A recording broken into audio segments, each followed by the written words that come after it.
What is happening, Blades? And welcome back to the Blades Ramble. We are, of course, proudly sponsored by Action Coach Sheffield. If you are a growing business and you want support in that growth, they are the people to speak to. And today we've got a little bit of something different, something that we've been threatening to do for some time, and something really exciting, something I'm really looking forward to, completely new for the channel. You might have seen similarities on things like Beat the Drop that you'll see me appear on. But we're hopefully going to go into it a little bit more with three other teams that are in this mini league of four. I think it'll be three of us from this four that end up being relegated at the end of the season. I think that's probably the general consensus, although there is another club to consider now. So this is Survival Rivals. Tonight is a night where we can go crazy and shake it on down. Buckle up your seatbelts, now we're taking on the town. Moving to the left, sliding to the right. Know you can't party, we can do this all night. We can go crazy and shake it on down. Buckle up your seatbelts, now we're taking on the town. Moving to the left, sliding. So welcome, gentlemen. This is Survival Rivals. Thank you for joining me.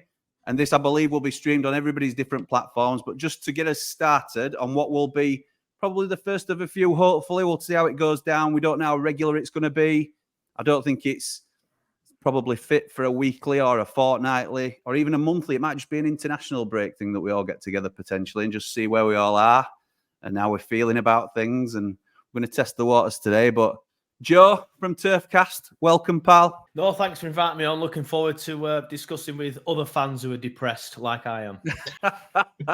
We've got John as well from the Cherries Red Army. How's it going, John? Yeah, I'm good, thank you. Thanks for inviting us on and getting this together, Jimmy. Should be a good bit of fun. I hope so. And obviously welcoming Ollie as well from the We Are Luton Town podcast. Ollie, welcome to the show, pal. How are you? Yeah, I'm all right. Thanks for having me on, Jimmy. I don't know why you invited me because Luton aren't going down. To you three, obviously. We had to get a delusional fan on as well as three realists. So the balance had to be right. So thank you for joining us, Ollie. I much appreciate it, pal. So I'm going to talk to you all individually a little bit about how you think your season's gone so far. And as Ollie started us off so eloquently there, how's Luton Town's season gone so far for you, Ollie? As expected? Are you happy, sad, disappointed? What's the vibe at the Kenny? Well, at Luton, we knew exactly what we were getting into this season. We're under no illusions. We knew it would be a very tough season. We knew that. And you look at our transfer outlay, I think the fans are happy. It could be an exaggeration to say, oh, yeah, we could have accumulated 0 points over the season and Rob Edwards' job would still be safe. That might be a bit of a stretch. Yeah, the vibe around Luton at the moment is very good. The performances have been good. They've been battling. There have been no 9-0 absolute smashings. So it's not so bad. Yeah. Well, sorry, was it 8-0 or 9-0? I can't remember. Move on. Come on, keep going, Ollie. Yeah, look, all the games other than our first two were very tight, and that's reflected in the goal difference right now. It's not bad. And in this international break, we're not in the relegation zone. So that's a win right there. It is a win. It is a win, absolutely. I tend to think, though, that we are four of, and I'm sorry, John, and I'll come to you next, mate, but we are four of the four worst teams in the league. And I appreciate there's an anomaly in there. Everton just being docked some points, which we'll probably come on to in a minute. But how's your season gone from a Bournemouth perspective? Spent an awful lot of money in the summer, sacked a manager who was doing, I would say, very wealthy in Gary O'Neill. And are you reaping what the board have sort of trying to progress you as a football club by bringing in a bit more of a up-and-coming European name? Do you think that were a mistake in hindsight? It's going to be a difficult one to ever know what it would have been like with Gary O'Neill. And I think that to be very fair to him, he is doing a fantastic job at Wolves in a circumstance where I really did not expect him to do as well as he has done. But he's clearly got something about him. And to be fair, no Bournemouth fan would have said to Gary O'Neill, you don't have what it takes to be a good manager for the future. We just felt like what we had gone through and what he was producing with the Bournemouth team from last season, there were some real limitations he was showing. And in the last 4 games when we'd stayed up, we lost all 4, and it was terrible to watch. So it felt like the owners had made a good call to say that he's trying to move us on in those last few games, get us ready to move up, and then it just completely failed. So he's not going to be able to do it. So let's bring in someone that we've looked at for the last season and a half, or however long they've been looking at him, and bring him in to try and bring something fresh and new. And, obviously initially it completely backfired. But I would say that the money that's been spent and a lot of the performances have been very encouraging. And the real issue has been Tyler Adams' injury for basically the entirety of the season, because he was the important Jefferson Lerma replacement that hasn't been available all season. So we've had a little bit of bad luck in injuries, but, play a violin for all of us on that one. So, but generally, I think it's starting to show some positivity. And, for a long period where we went without a win, we've now got 2 back-to-back at home. A bad defeat 6-1 to Man City in between, but even that wasn't a 6-1 game. There's a lot of positivity coming in the last few weeks for Bournemouth, and obviously we're out of the relegation zone now, and with a massive game coming up after the international break, which I'm sure we'll touch on soon. There's a lot of positivity at the moment. Yeah, I'd be lying if I said you weren't the team I was most concerned about in terms of pulling away from us a little bit, but obviously we've got a chance this weekend to potentially halt that momentum. Fingers crossed. So, Joe, foot of the table, even with a team in there with a 10-point deduction, how is it being a Claret at the moment? Yeah, the foot of the table thing, I'm not going to lie. I have just written an article for the BBC, and I've gone in. I have gone in on Burnley. I have said to be bottom of the league, and I mean it with the greatest of respect, but a Luton team that were finished 21 points above last season and who didn't spend a penny, a Sheffield United side who lost 2 of their best players in the summer, definitely the best player in the summer, and a team that's been docked 10 points is, for me, embarrassing. Especially considering we were saying things like, we'll be fine. Burnley will be fine. I remember I did a thing for Sky Bet, and one of the Sky Bet poll things was Burnley are seen as a team most likely out of the 3 promoted sides to stop up. And I read it out, and I looked dead in the camera and went, well, of course we are. Of course we are. You see how good we were last season. And then Sky Bet has since been back in touch and been like, do you want to come back and react to the videos that you did? I'm like, well, I guess I have to, but I don't really want to. It's not been a great start. 5 defeats on the bounce since we beat Luton. And obviously one of them was against Bournemouth, which was a hurtful defeat. One of them was at home to Palace, and one of them was away at Brentford. Now, again, with the greatest of respect to them 3 sides, to come out with 0 points from them 3 games is just not good enough. We are quite away from where we want to be and even where we need to be. But yeah, a lot of the noise from Burnley fans was, hooray, Everton docked 10 points. And everyone's like, wait, hold on, just 14 minus 10, that's 4. We're on 4. What's their goal difference? Okay, we're still bottom. So yeah, it's not been the best of starts. Honestly. And Joe, thank you for that. And it's immediately made me realise that this has been the right decision, because as a depressed Blade, you have massively uplifted me with just 2 minutes of an explanation. I work with a Blade. I work in Leeds, so there's a Blade there. And every week, obviously, you didn't have a win until recently. And we did. We won quite, against Luton, about 5-6 games ago. And they were like, I can't believe we're only team now. We are a win. And I'm like, never mind, it'll come, mate, it'll come. And I think Bournemouth didn't have a win, actually. And he's like, there's only 2 teams left without a win. I went, don't worry, mate, Bournemouth playing us this weekend, they'll have a win. And obviously, lo and behold, Bournemouth went and beat us. And the week after, he's like, oh, thanks for that, we're only team without a win now. And obviously, you've got to win, and you've got above us. And as I walked in, I went to work yesterday, and as I walked in, Eve were just finishing a night shift, and I were coming onto a morning shift. It was 7 a.m, and they were there at the door, and he went, hey, we're above you now. And that's one, Ben. Cheers for that, mate. Waited for you. He did. I'm sure he did. Sounds like a good lad. Does anybody, because obviously we've made these plans to get together and we believe it's a League of 4 and all this sort of thing, but does anybody actually believe that Everton will be involved in even over the next 10 games, never mind at the end of the season? Because they've got Man United at home next, and Man United, right, they'll beat all of us 3, but Man United are rubbish. That's where someone comes in and says, "Hold on, we beat them." I didn't check. They've beaten us already. And I think with the atmosphere being, with the atmosphere being toxic at Goodison, like towards the Premier League and unified, Dyche, that'll play right into Dyche's hands. He'll love that us against the world. I think they beat Man United and beat him 2-0, something like that, and then they'll probably already be out of the drop zone. Can they be out of the drop zone? Yeah, they'll probably already be. They go above us with one win. One win, they go above us. Yeah.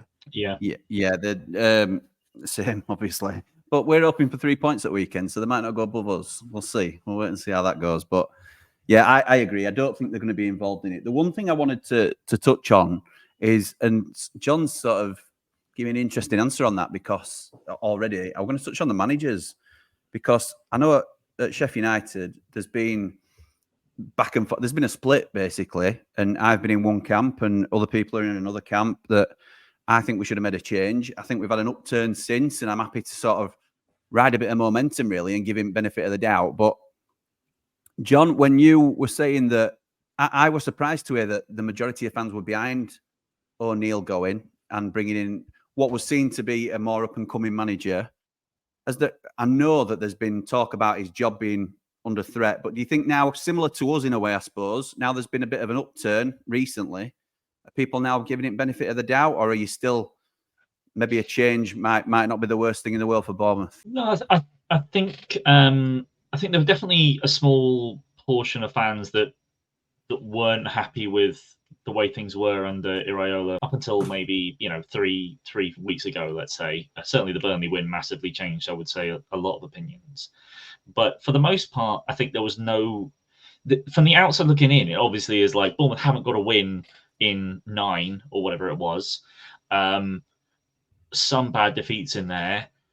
You're going up, the first big game that you've got that you'd say is probably winnable is away at Everton, and you get absolutely destroyed 3-0. There's going to be a lot of outside pressure, but I think from the inside, certainly from the guys at the top, there was no risk of him getting the sack anytime soon. When you look at our first 8 fixtures and the difficulty of them, yes, everyone's got a roughly even level of fixture difficulty over the first 12 games, but our start was pretty ridiculous in terms of 8 games in, and I'm like, okay, now we might actually get a point when we played Everton.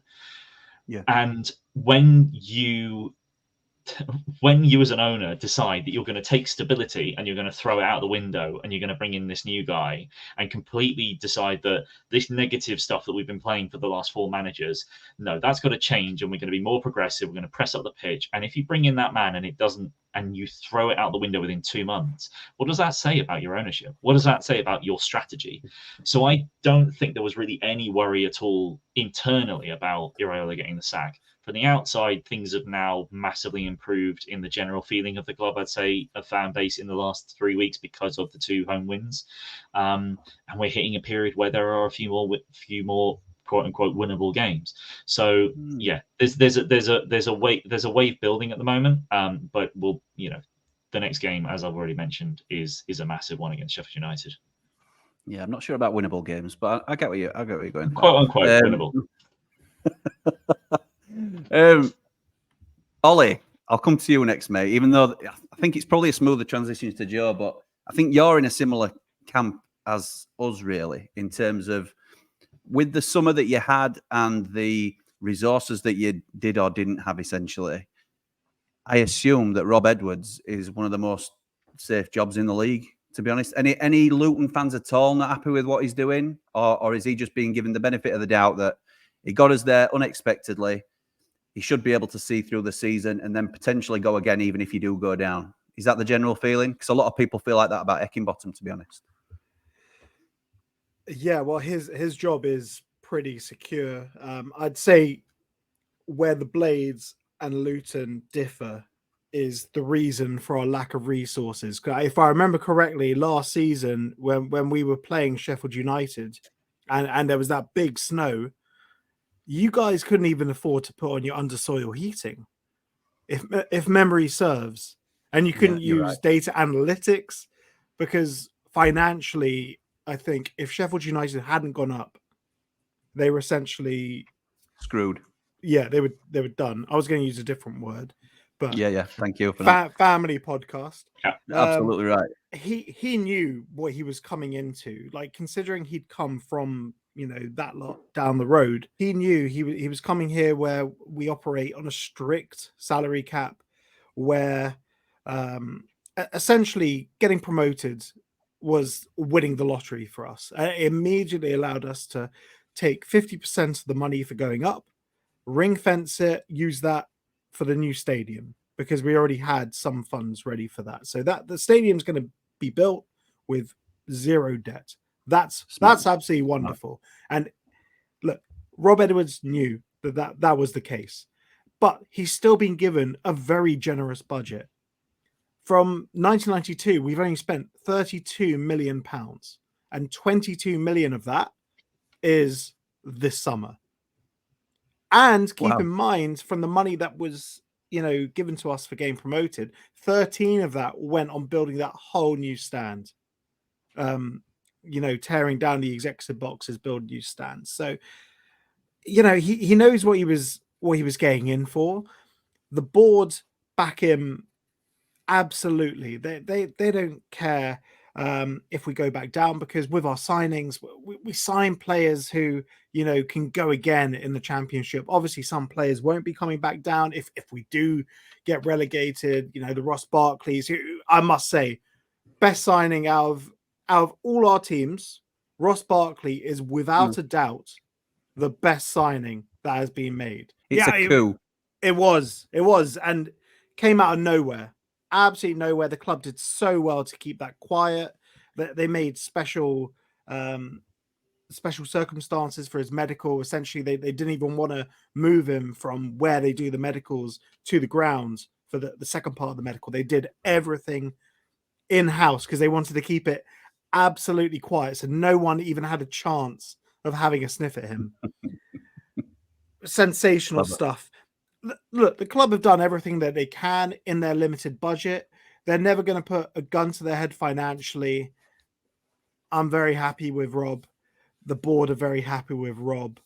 That if any fans are saying, "Oh, Edward's out" because of the start we've had, they're not Luton fans, or they must be new Luton fans, because anyone that's been following the club for over 10 years has seen what it's like being a Luton fan. I've seen 6 relegations. Like, you know, I'm not going to cry if we get relegated. I won't mind. No, you're still in a very good position, aren't you, in terms of where you were this time last year. So, yeah, love that, mate. And the one I've been looking forward to asking, Joe, Vincent Kompany, is he? I've asked this to another Burnley fan, and I didn't get a straight answer, I'll be honest. So, Vinny Kompany, statistically the worst performing manager in the league, bottom of the league. Is he bigger than your club? Are your club scared to sack Vincent Kompany? No, I don't think they're scared to sack him. I think it would be ridiculous to sack him at this stage. Like, early in the season, 12 games in, after what we did last season, why would you sack him now? Similar to what John just mentioned about changing your style of play and going down that road. That's why we've gone for Vincent. We've nothing wrong with the way that Sean Dyche has played football. I loved it when he was here. But the last 18 months were an absolute chore watching the Dyche football. But this is a chore, to be fair, at the minute. But it's about results, isn't it? But yeah, it'd be ridiculous to sack him now. There's a few fans. It tends to be the younger fans as well. Seem to be the most impatient. But there's a few fans at the minute currently saying, "Get rid, not good enough, not good enough." But they're just the impatient ones. We're trying to do something at Burnley. It might not be working at the minute. We might have to go down again and regroup. But we're trying to build a club that plays in a different style, a different way, and has a different sort of mentality around it. And not just from the Burnley fans. Like, you mentioned Burnley to any of the top 6 clubs over the last 5 years, they'd immediately pull the face and go, "Oh, Burnley, get them out at league, sick of it." All they do is 10 men behind ball, lump it forward, kick 10 bells of crap out of here. Which, you know, with the last few years of the Premier League, that before we went down, we didn't get a red card for ages. We were one of the what's the word? The cleanest teams in the league in terms of discipline. But there was this narrative surrounding Burnley of just get rid. All they do, lump it up. Horrible town, horrible club, horrible people. And we want to change all of that. Like, the turf's been redone up. All right, it's the two stands that need completely building down and rebuilding. But it's been done up to a certain, you've got the corners now on the two big stands. It's got the LEDs all around it.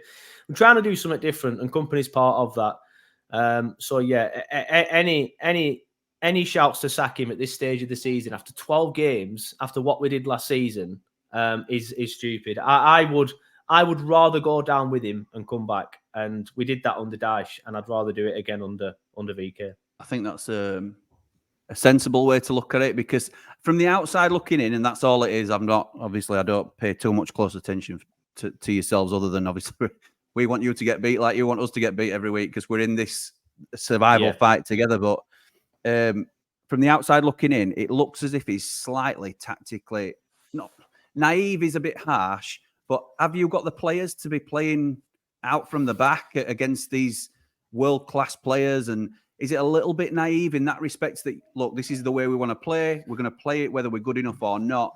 Can he not adapt a little bit just to pull a result out of his backside every now and again? I think it is naive, but he's a young manager. He's gonna make mistakes. Daesh used to make mistakes when he was a young manager. Like, all these young managers, they start out to make mistakes. Like, that's not even the worst thing. Like, the worst things for me are sticking with James Trafford, who's clearly, in my opinion, shown that is at the minute not good enough for the Premier League. I think he will genuinely be England's number one.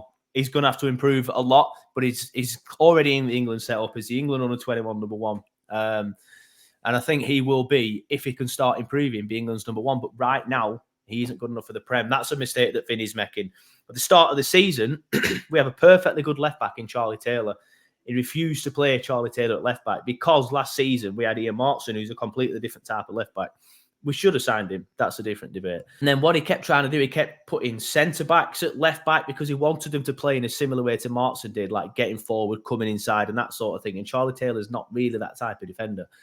And then at one point, he even put a right-back at left-back and used the reserve right-back at right-back. And everyone's just like, what are you doing? Just play Charlie Taylor. Eventually, he played Charlie Taylor. Charlie Taylor played well, and we're all like, told you. So he's making mistakes. Like, and tactically, I agree, he has been a bit naive. But there has been a little bit of a tweak recently. Like, we went 4-4-2 pretty much against Arsenal, and it was a little bit of a more solid performance. So he has shown a bit of flexibility. But yeah, I agree that right now in this league, we don't have the players, but he's had 2 summers and a January transfer window now. He's probably recommending players. I don't know how it works at Burnley anymore. It used to be a case of Daesh had pick the players and sign them off and pretty much drive down there and drive them back. Well, I'm not sure how it works now. Obviously, the company will have a say in it. So if we don't have the players, he's part of the problem with that. But I think what it is, I think we're missing, because last year we did so well, as I've mentioned a couple of times already. But last year we had Martson, who we've now lost, and Harwood Bellis, who we've now lost. With them two in the side, we'd probably be more inclined and be better at playing the way we are trying to play, because they're both very good with the ball at their feet. We do miss Teller as well, but that's not where the issues are. The issues are at the back for us. And another one we miss is Muric, who we haven't lost. He's just been dropped to the bench for whatever reason, and nobody knows why. Well, we do know why. It's the £19 million that we spent on Trafford. But yeah, there is some naivety from Vincent. Like, nobody's saying that he's done nothing wrong. It's just, yes, he's made mistakes. He's going to make mistakes as a young manager. He needs to be given the chance. He's got enough credit in the bank for me from last season, but he needs to be given the chance to hopefully see us click and hopefully see us push on. But the signs are at the minute that if that is going to happen, it ain't going to happen soon.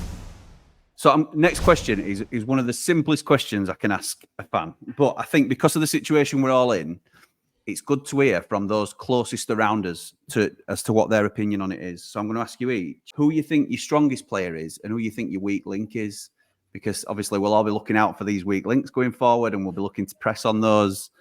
And I'll start us off because, I mean, it'd be lazy for me to say somebody like Gus Hamer. I think he's probably been our best summer signing in terms of the deal that we got him on. He's not quite clicked in our team, if I'm honest. I'm going to say our best, or the player I lay the most hope on is Cameron Archer. I think if we were to stay up, he will play a massive part in that, and he will score the goals to keep us up. If we feed him in the right way, I think he will be the man that can fire us to safety. It's a big if. It's a big if at the moment, because the creativity is the problem for us. The weak link, well, You could set your pick, to be honest. Depends who's fit, because at the moment the problem we've got is a lot of players are out injured. We've had players like Larouci in the team who I don't rate. He's our left wing back. Oliver Norwood can sometimes be very poor, although at other times he can be very, very good. Vinny Souza hasn't quite shown the promise that we thought he might do. Wes Foderingham sometimes comes under a lot of criticism. So, and players that you thought might have done well, currently out injured at the minute, but Anel Ahmedhodzic, who came and he was a fantastic player for us last season, did really Joel and all about him from that 5-2. But right centre back, he was absolutely immense last season, and he's just not got to the same levels. So there's a few weak links that I can throw at you, to be honest, and I can elaborate if you think it's necessary. But Ollie, I'm going to come to you first, mate. Who's your strongest player and who's your weak link in the team that you're worried about? I'm really jealous of the fact that you've got Gus Hamer, because I think he's a sensational player. It's such a shame that he's not working at Sheffield United. I know that Luton offered for him. He'll click. He's so good. He's so good. He has swaz on the ball. He's fantastic. I know Luton offered 3 million for him, which is an absolutely pathetic classic. That sounds like a Burnley bid. That's a Burnley bid. It's a Gary Sweet bid. We've never bid over 1 million for a player like in the history of Luton Town, and then we get all this money and we just don't know how to bid. So I think his plan was to bid 3 mil and just go up in like 500,000 increments every week, potentially.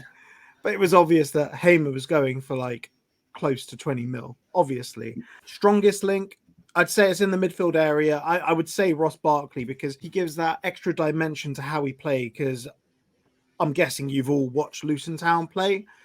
We love using the wings.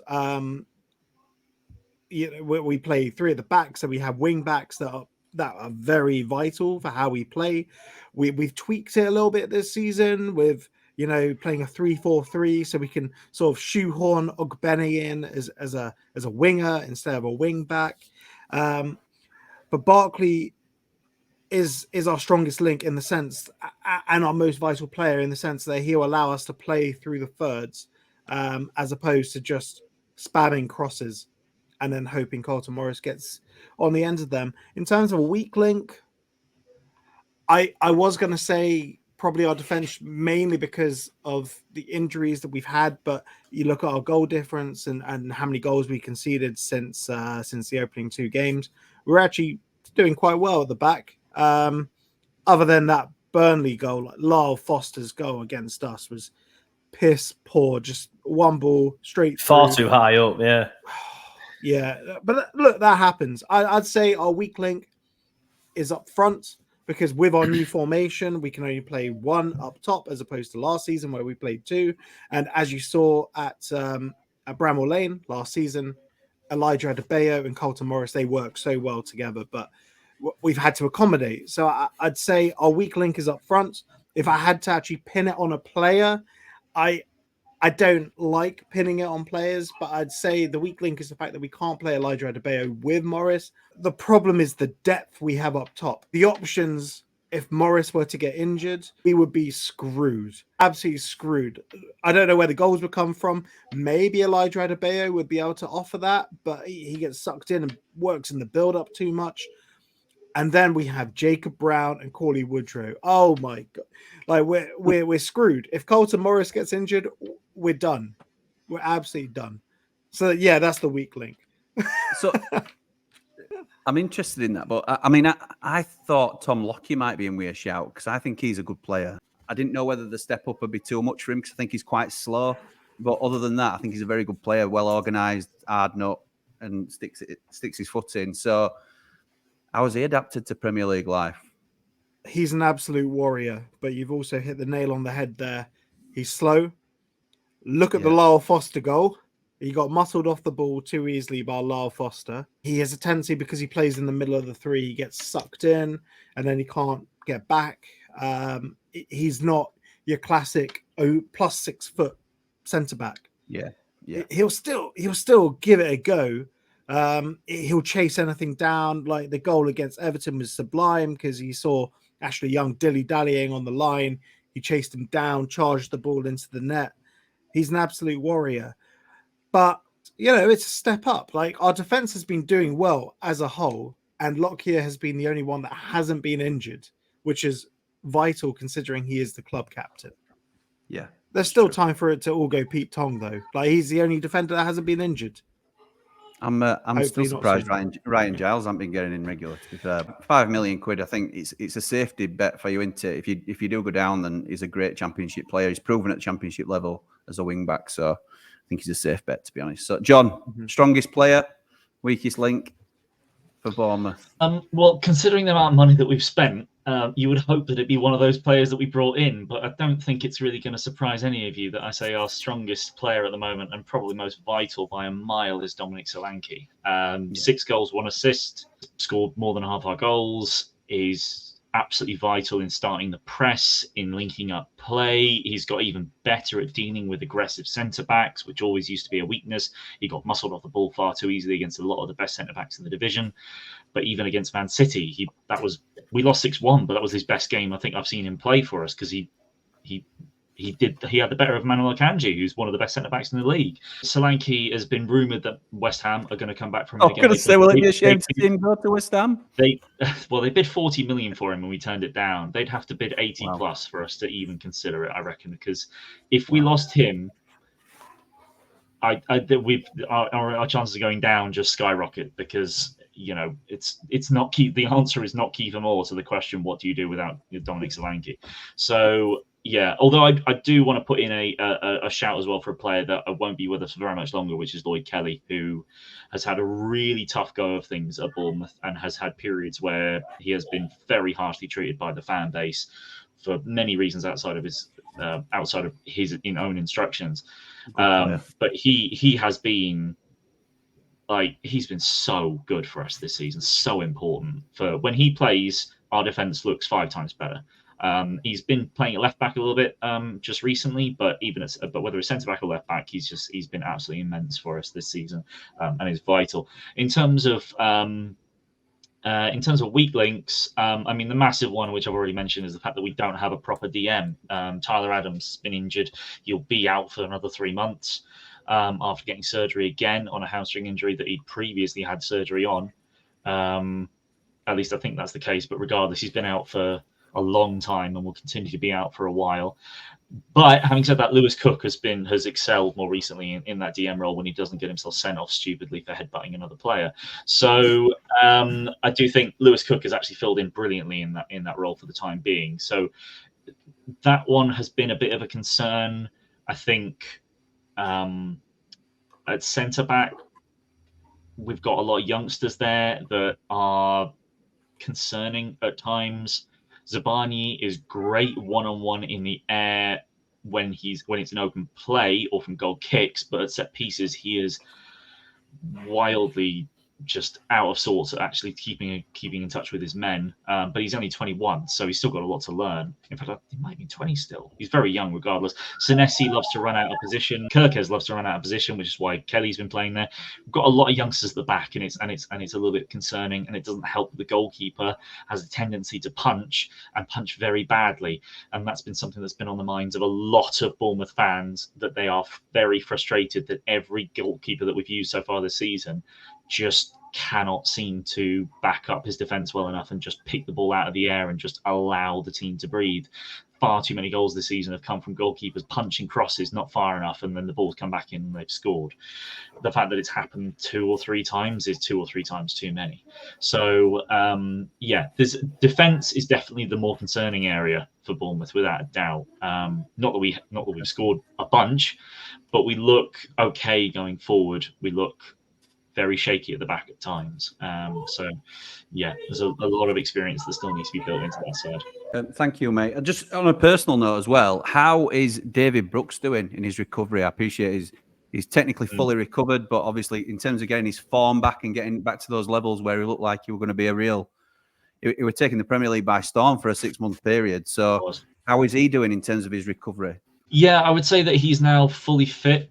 I mean, he started for Wales in their most recent game at the time of recording against Armenia. Was quite unfairly hooked at halftime, in my opinion.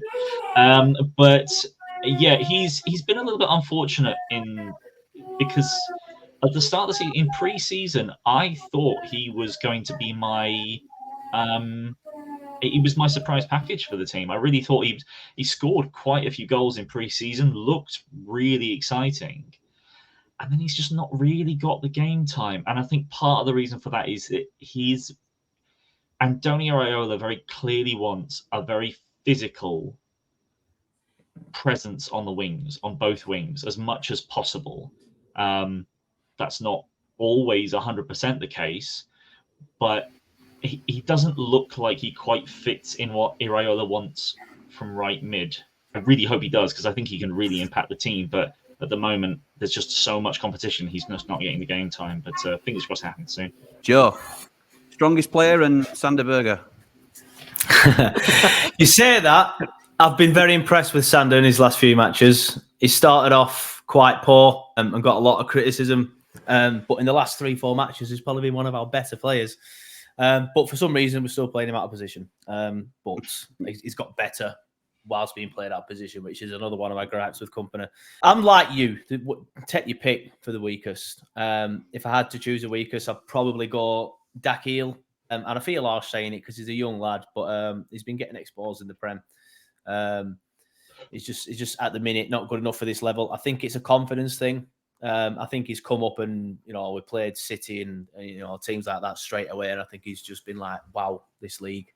And I think his confidence has fallen through the floor.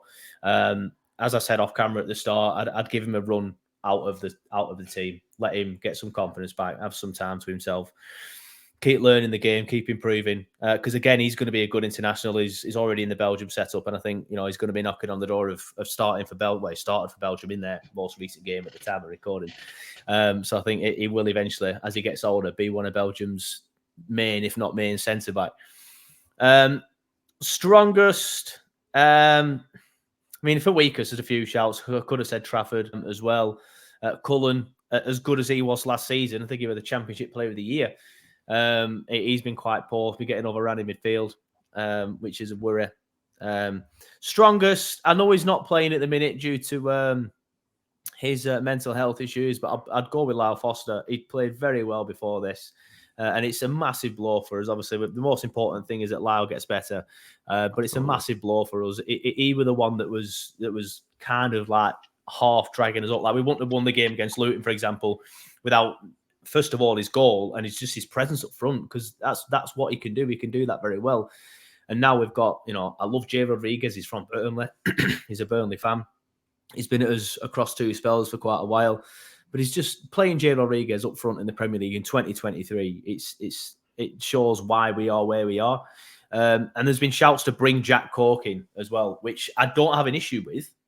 I've been one of the people leading these shouts, but the fact that he's being discussed to start a Premier League match in 2023 is, again, a reason why we are where we are. And this is the club that spent over £100 million in the summer, but we spent it all on up-and-coming potential rather than players that can then come straight into the side. So I would have gone with Lyle Foster, but with him having a few issues in a few games away, I'd also like to give an honourable mention to Luca Koleosho. There's been a lot of debate about whether he's good enough at the minute because he doesn't have an end product. But if you look at the stats, he's creating the most big chances in the side, probably got the most assists. I'm sure someone will comment telling me how I'm wrong with that. People always do.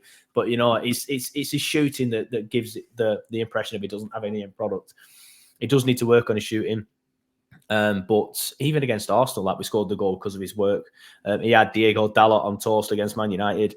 These are, seasoned Premier League fullbacks that he's been beaten, and he's another one. He will be fantastic. We've got all these players that will be brilliant.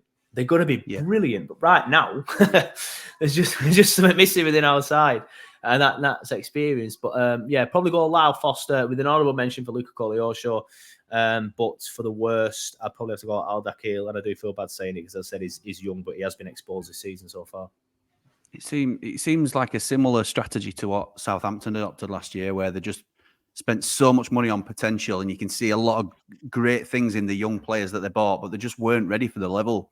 And obviously they suffered relegation because of that. So, as long as you can hold on to the majority of them, if you do go down, because you might not, but if you do, and you can hold on to some of them, then, it's certainly financially, you're going to be absolutely fine then, aren't you? And even if you can keep hold of some to play for you, then they'll come on. Yeah. In Look at what we did last season. Yeah, we got relegated. Not last season, the season before. We got relegated, but we lost. Talk Sport, The Sun. I know they all fall under a certain category, and I'll have to be careful because I am on the Talk Sport podcast network. But I know they get a lot of grief off certain corners.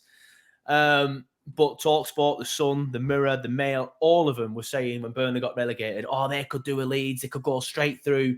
And we got rid of the players of high value. We sold Dwight McNeil. We lost James Tarkowski, but we got him off the wage bill. We sold Cornet, we sold others. And we invested it very, very, very well. And there were shouts of us winning beating the Reading record. Obviously, we just fell short. To come the end of the season, we had a fantastic season, and it'll be the same again if we go down. Like, we'll have players that we'll be able to sell on for a lot of money, and then buy good players again.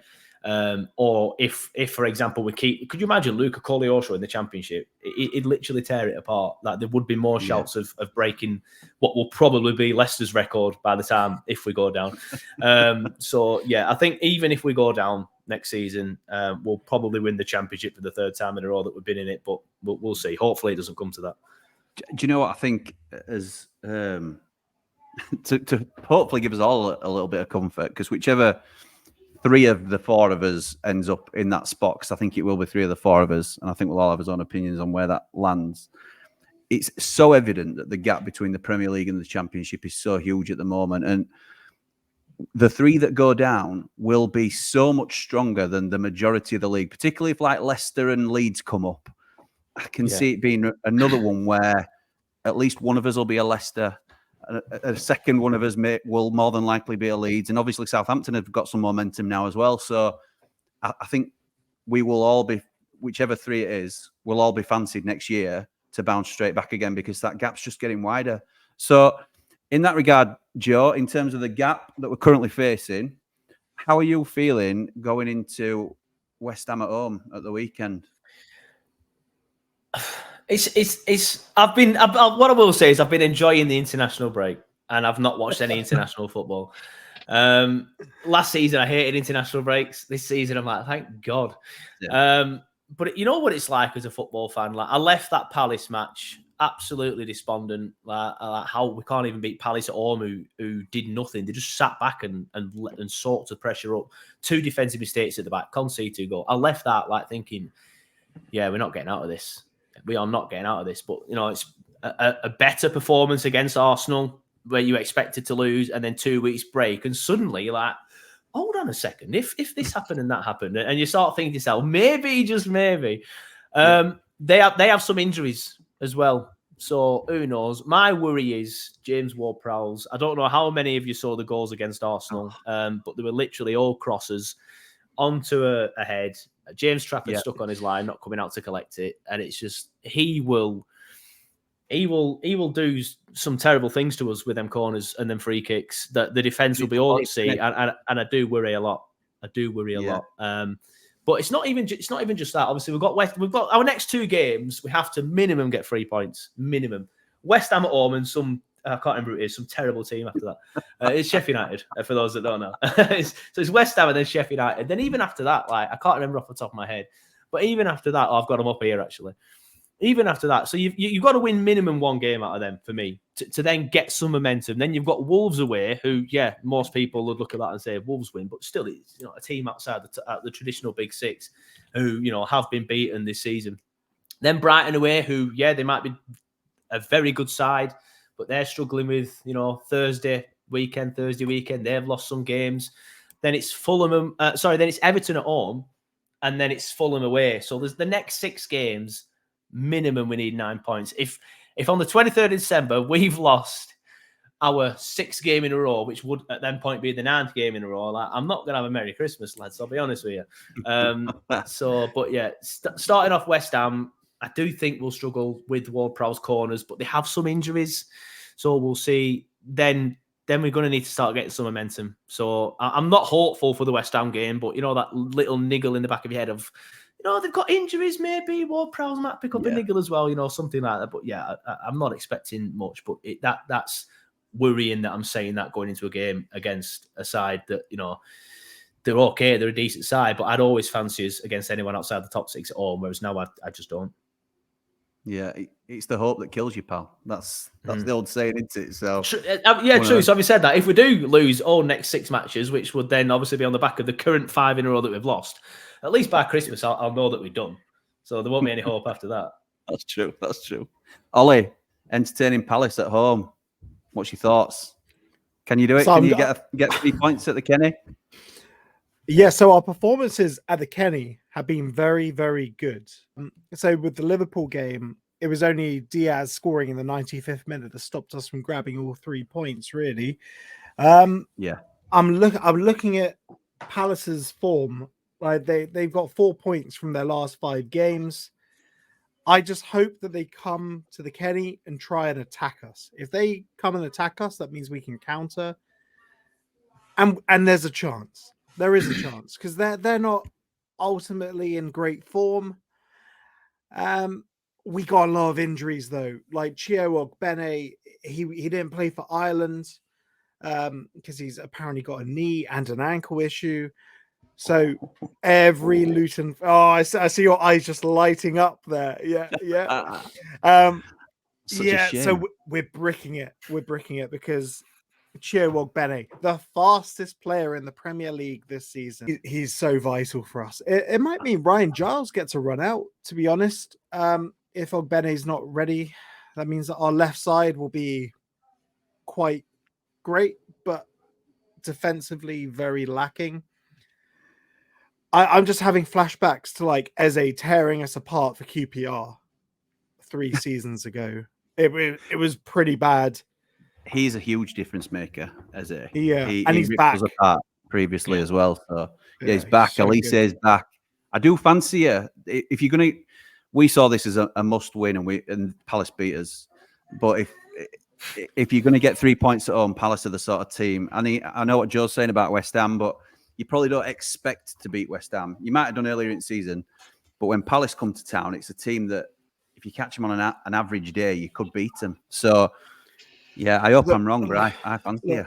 The way I saw it at the beginning of the season, there are essentially 2 leagues in the Premier League. There's the top 10 and then there's the bottom 10. However, you guys were talking about how the gap between the Championship and the Premier League's never been bigger. The gap between the bottom 10 and the top 10's never been bigger in the Premier League. It's insane to think about it. So we're essentially in a mini league. Everyone from 13th down, or maybe even 12th down. I feel Wolves have done us all dirty by going and beating City and going and beating Tottenham. They've done us all dirty. Us getting a point against Liverpool, where in reality it could have been all 3. Yeah, I feel we're getting into the must-win territory now. And Palace, this is the first game where they're sort of in touching distance over the course of however many games. I forget in the Premier League how many you play. Over the course of the rest of the season, it's coming. We've got to win it. And it's the Kenny. It'll be packed. It's got to happen. Up the Eagles. John. John, the big game at the weekend. What's your thoughts, mate? Without wanting to throw too much shade in the direction of yourselves and the Blaze, Jimmy, this is a game that we should be winning. Like as much as we're obviously in a tough. We've gone through a tough spot, and like I said, we're starting to climb out a little bit of the situation. We're still only on 9 points. You're on 5 points. It's a big game. Now, admittedly, going away from home, I would be perfectly happy with a draw coming away there. I mean, I remember, admittedly, obviously circumstances have changed, but I certainly remember this fixture in the Championship, the season we got promoted. We managed to miraculously scrape a 0-0 draw in that one because we certainly didn't play well, although that was just basically Parker. But it's a game where you look at Sheffield United's form has started to turn around with the results that you got recently, but we've obviously done really well in the last few games. Having said that, our away form is 1 point all season from our 5 games on the road. So this definitely could go either way. And having not watched a lot of Sheffield United this season, I don't know how we're going to play this, and I don't know how aggressive Sheffield United are going to be. We want to be on the ball a lot more than we have in the last few seasons, but we have at the times looked very dangerous on counterattacks. So by being the away side, I'd like us to try and sit in a little bit more and hopefully catch you with a couple breaks. But I think this game could ebb and flow a lot over the course of 90 minutes. So it should be fascinating for a neutral, and we'll be digging our nails into the seats as we watch along. I can't tell you how excited I am for this game. I am really looking forward to it. And to think I'd have said that 2 games ago would have been ridiculous. We've just got, I know that Joe said they've got Wolves and Brighton coming up after these next 2. We've just got 4 points out of those 2 games. And I think that's the most we could have hoped for. And it's come at the wrong time for you guys. And to be fair, it's the first time I've not liked an international break. I've enjoyed the previous one. I wanted the momentum to carry on. As a Bournemouth fan, you'll have been the same, wanting to ride that momentum into the next game. So, yeah, you're coming in 6 points, I think, isn't it? 2 wins on the bounce. But you've got the worst away form in the Premier League. And we will be well up for this game. I'm sure you boys will be as well. But like you say, I think it all comes down to how you approach the game, because I think if you come at us, then we could potentially roar onto a victory here, and that momentum will bounce us nicely into Turf Moor, and we could be looking at a real turnaround. And I try not to get too excited about it when I'm talking about it, because it's the hope that kills you, mate. Correct, pal. Correct, and very well said. A wise man once said that to me.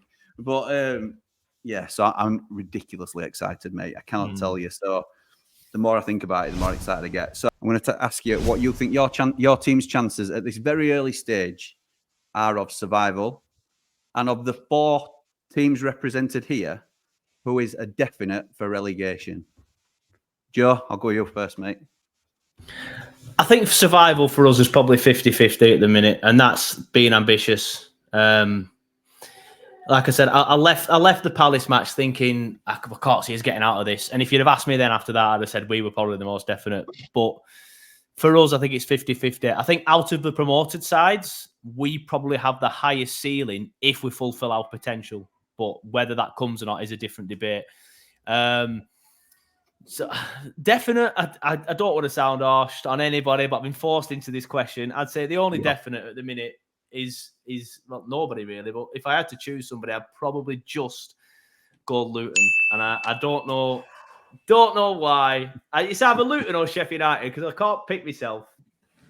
I'm not going to pick myself anyway. And Bournemouth worry me more than anybody, as you said, Jimmy, at the start of this.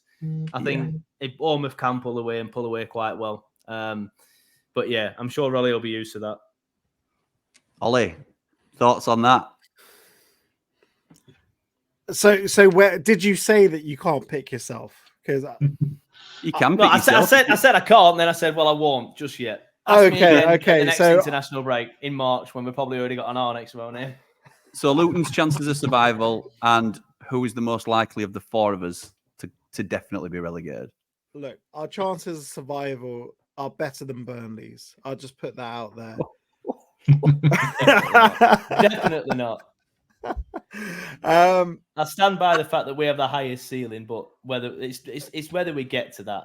The highest ceiling, yeah, because you signed a bunch of 19-year-olds out of the 3 promoted sides, easily, yeah, sure, easily, sure. If you say so, I'd say it's tough because there are 4 teams currently not going for relegation, in the battle for relegation, and I can see Bournemouth sacking their manager. I can see that, because they've shown they're sack happy. They got rid of Gary O'Neill when he was doing amazing stuff. Watford. Yeah, well, not quite. Like Watford take it to another level. It looks like Watford have turned over a new leaf. This guy Ishmael's doing a terrible job there, and half the points that Rob Edwards had, Rob Edwards was out the door after 11 games. whereas they've extended his contract. I don't get it. It's Watford logic. It makes no sense. They're idiots. They won 5-0 at weekend, but Oh, did they? Oh, okay. Yeah. Well, I don't really check their scores anymore. Okay. Because don't bother with them. Like, what are they? I'd say it's quite bleak for Luton. Because look, it's a tough league. It really is a tough league. I know everyone's giving it everything. We're doing our best to stay in games. We're doing our best to try and nick games. I think it's a toss up for, if I have to say, a guaranteed person going down. I feel Heckingbottom has to go, because otherwise Sheffield United are going without, they're going down with a whimper. Quite frankly, I never rated Heckingbottom as a manager. Sure, he did well last season, but that was because your squad was just stacked. You had such a good squad last season. Anyone could have gone in and got Sheffield United promoted, quite frankly. Heckingbottom's managerial career hasn't been that great. If I had to pick someone, I'm not going to pick Luton. I'd say right now, I'd still say Burnley, to be honest. Wow. Okay. John, Bournemouth's chances of survival and who definitely goes down? Well, I'd say pretty good now. I mean, heck, there's if anyone cares, there was an Opta article that came out today, and certainly looks like Bournemouth are doing pretty well in terms of the odds on that one. So yeah, I'd say there's only, we've got a much better than 50-50 chance of staying up as things are currently. And Joe went through his next 6 fixtures, and Bournemouth have also got a really nice set of next 6 fixtures, provided we get some decent results from them. Sheffield United, Villa at home, Palace away, United at home, which is probably our best chance ever that we're going to get points there, Luton at home, and Forest away. So, the next time we speak, things could be very different, or they could be disastrous, depending on what happened there. But I'd say that we're in a really good position now, and I think that things are looking up. As for the ones that are most likely to go down, it is difficult because there's a case for all 3 of Burnley, Luton, and Sheffield United as the ones that are most likely to go down. But I think that I could see things changing at Sheffield United, and I could certainly see things improving.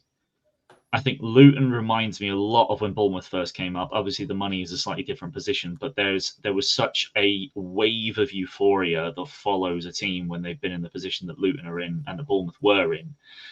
And that can take you a long way. And Bournemouth, obviously, against all odds, when they were predicted to finish comfortably rock bottom in every single table people predicted, Bournemouth still managed to survive relatively comfortably in our first season in the Prem. So I could see Luton doing it. The team that worries me most in terms of being down there for a while is Burnley. And the only reason for that is because when you look at teams that have gone up and then done well, or teams that have been expected to do well, Fulham kept it going because they had their outstanding striker. You can see Brentford managed to do fantastically well because they changed the philosophy. They knew that things were going to be different, and they changed things around. Look at all the teams that have done well, that were brilliant in the Championship. Burnley have taken what they were doing, not changed a thing, and not built it with Premier League experience. They built it with promise. And until things change, which I don't see happening, because like Joe mentioned, it would be a bit silly to get rid of Vincent Kompany when he does have such a reputation, when he has the ability to clearly do well in the Championship.